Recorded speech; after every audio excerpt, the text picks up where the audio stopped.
What's up, gardeners? Devin is here, and today we're going to be talking about one of my favorite North American native perennials, and that would be Amsonia. Now, the genus Amsonia has tons of different species, lots of different cultivars, but there's mainly two species that are most widely available. That would be Amsonia hubrichtii or Amsonia tabernaemontana. I'm going to be showing you guys how to plant and care for the Amsonia tabernaemontana storm cloud, because this is one of the most easy to find cultivars out there. You can find them at any sort of good quality garden center in your area. Now, I'm located here in Zone 6B in eastern Pennsylvania, and these plants are quite winter hardy to Zone 4 all the way to Zone 9. Now, a few of the reasons why I love Amsonia and why it's one of my favorite perennials to plant right now is that it offers multi-season interest from spring to summer to fall. In the springtime, it's one of the very first plants to really emerge out of the ground, very soon after offering these wonderful blue star-shaped flowers. In the summertime, it retains a very nice billowy growth habit with this wonderful kind of willow leaf-like foliage. Then in the autumn time, it will actually turn a wonderful golden color as well. So you get season after season of beautiful interest. But what I love most about these plants is their unique growth habit.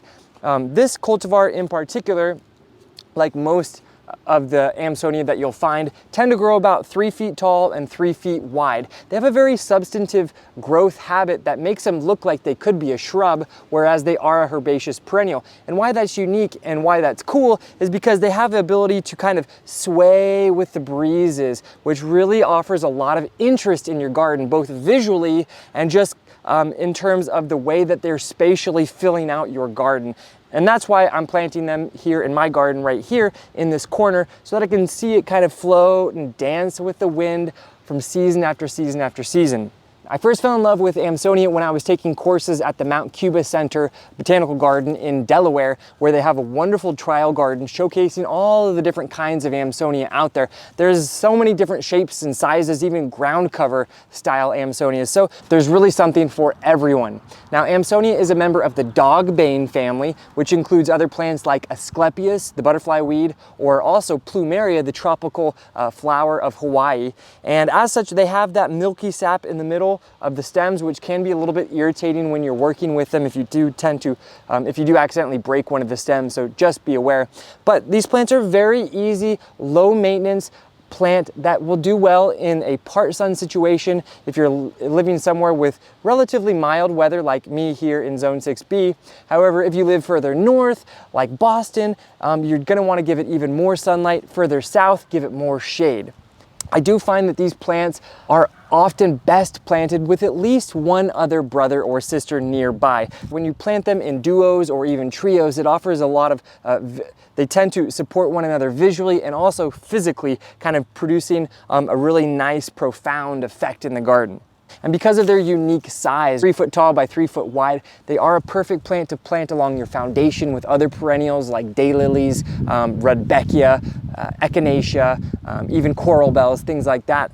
But they're also great in your mixed shrub borders, which is where I'm going to be planting mine. I have them growing with my Ito peonies, also my ferns. I have smoke bush over here. I have some panicula hydrangea, a large aronia behind it. So they really do fill a wonderful niche in the garden where other perennials just can't seem to muster to fill out quite as nicely.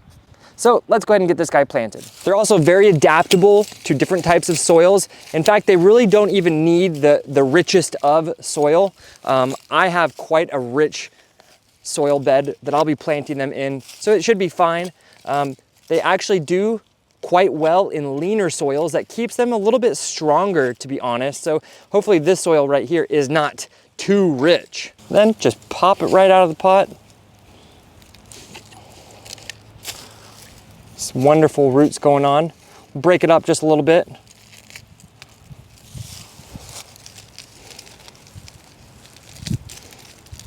Always try to untangle any sort of roots that have really started to tangle at the bottom there.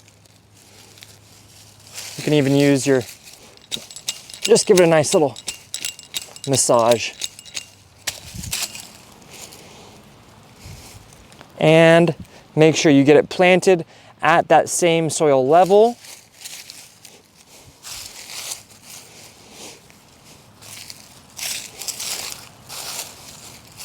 And voila, that's about it. Now I have it spaced about 3 feet away from its brother over there, so that's about perfect. These plants really do great right as their shoulders are touching. However, if they're too close, they do look a little bit jam-packed. So definitely appropriately spacing them, planning for the future is key when you're planting your Amsonia. And I think that's about all you need to know to get your Amsonia planted in the right conditions, in the right places in your garden, so you can enjoy their wonderful season to season to season growth and beauty in your garden.